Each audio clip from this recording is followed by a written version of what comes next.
Hello everybody, this is Paul the Oaken Knight coming back to you once again with yet another video on the League of Dungeoneers. And this time we're going to be talking about the recent expansion that came out concurrently with version 2 of the product. And this one's entitled The False Prophet. And as you may tell from the cover, we see some rats digging around underground. I think there's going to be a kind of an underground theme here with rats being featured along with some other creatures that are new to the game. As with the main box for League of Dungeoneers, this is a very heavy-duty box, very beautifully done. No issues, no problems.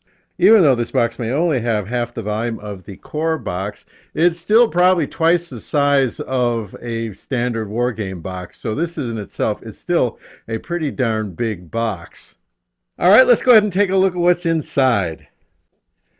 And I did take the liberty of opening the box before and kind of taking a look at what's inside, so I can give you a little bit better input as far as what we're going to see. And part of what we're going to see are additions to the core game with terrain tiles. This would be for an outdoor encounter of some sort.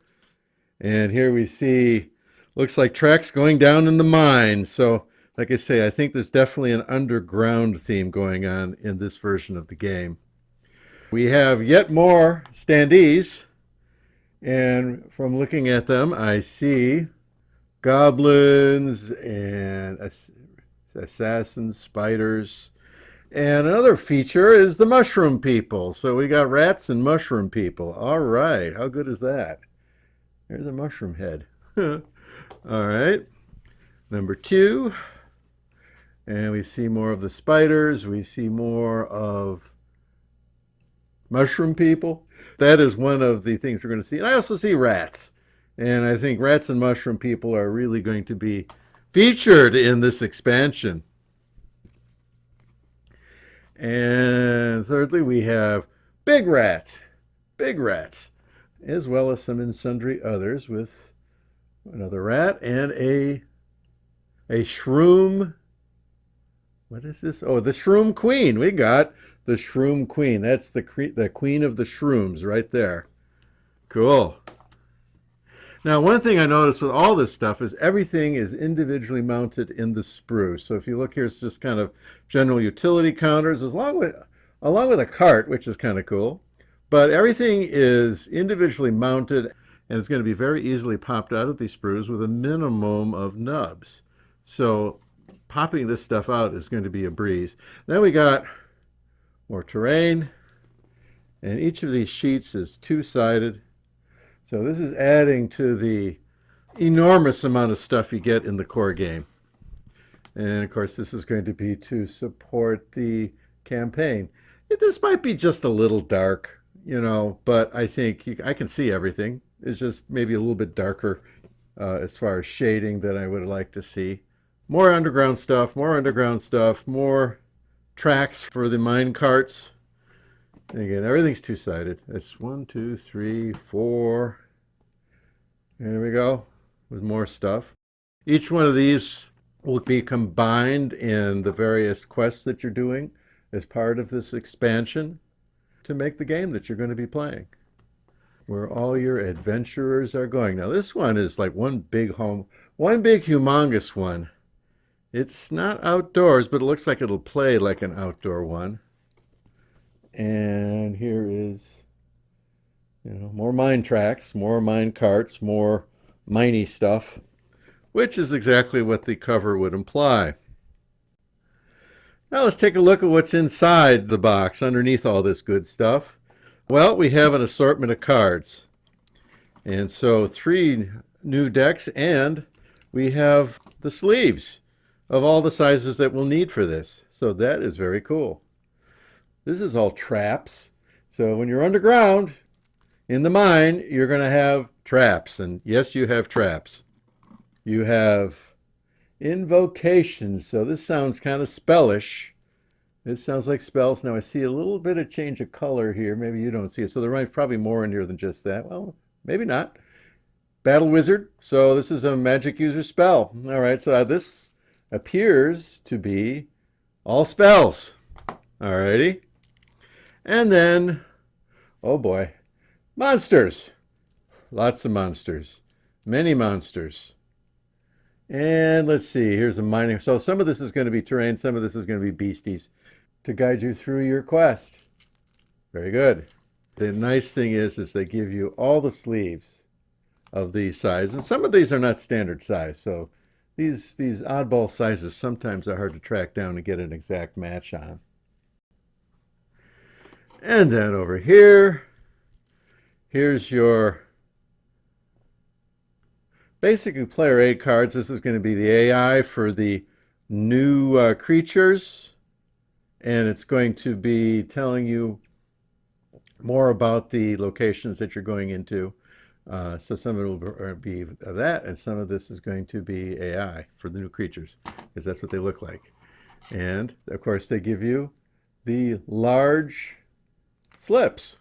So they're really taking care of you here. And the other thing I noticed is that this opening here, it's big enough for the slipped cards. A lot of times these companies they'll cram all the cards in, they won't give you the slips, and they won't allow space for, 90% of the gamers are going to put sleeves on these, and you can't really do it. You'd end up, sometimes I have to take an X-Acto knife and cut this part out and say, fit them in that way. I've had to do that more than once. This, as it ships to you, is going to take care of all of that. So they not only give you the sleeves, but they give you the room to put the sleeved cards in, which is a really nice thing.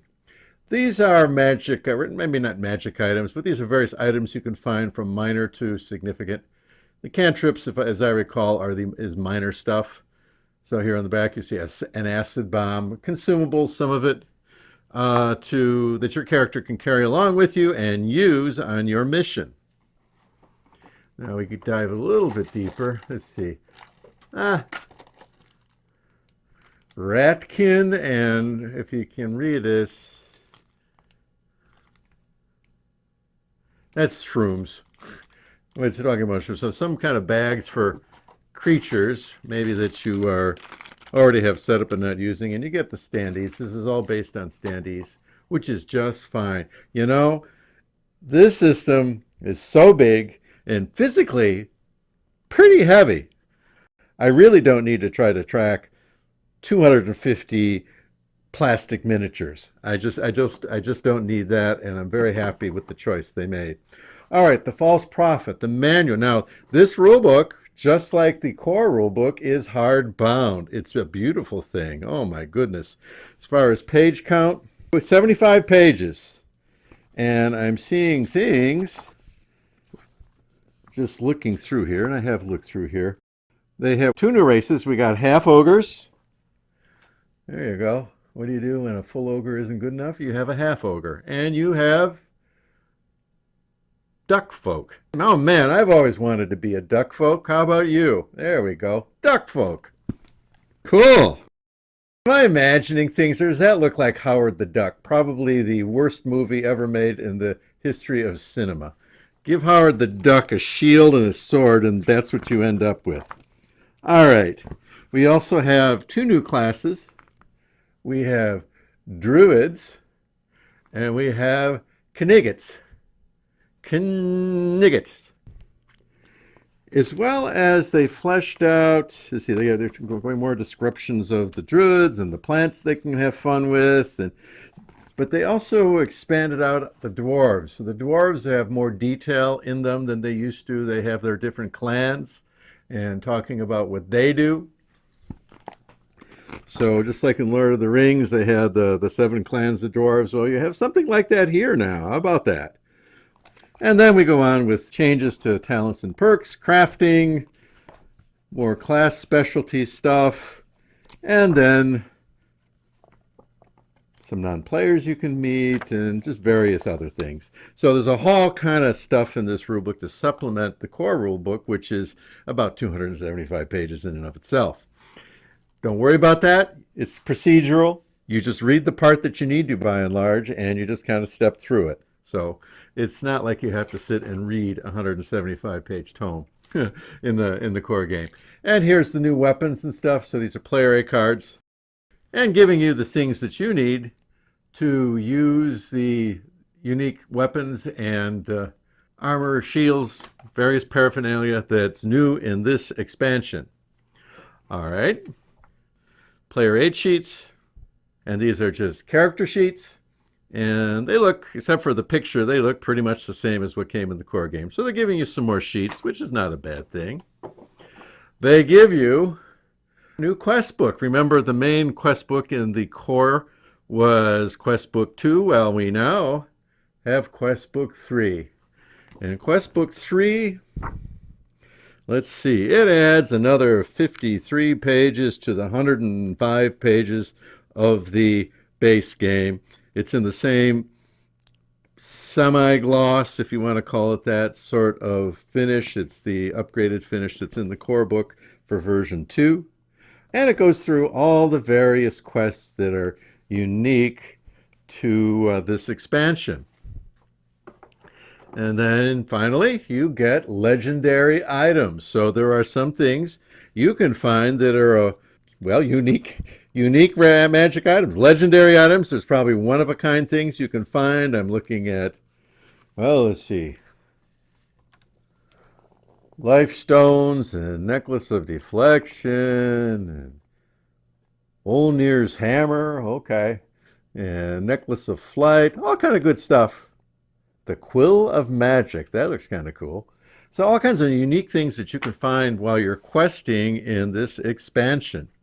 And that's what you get with this extra box. Just one final comment as far as what I'm seeing here is that everything is of high quality. I mean, the box is sturdy and thick. The plastic container here is thick. It is not going to fall apart. They give you plenty of room for all the doodahs that you get with the expansion. It's a first-class job. So kudos to League of Dungeoneers, and kudos to Von Braus, the publisher, and of course the designer as well. Great job, guys. Keep it up. I'm sure that there more will be coming, and I'm sure that people will be lapping it up because the quality is so high.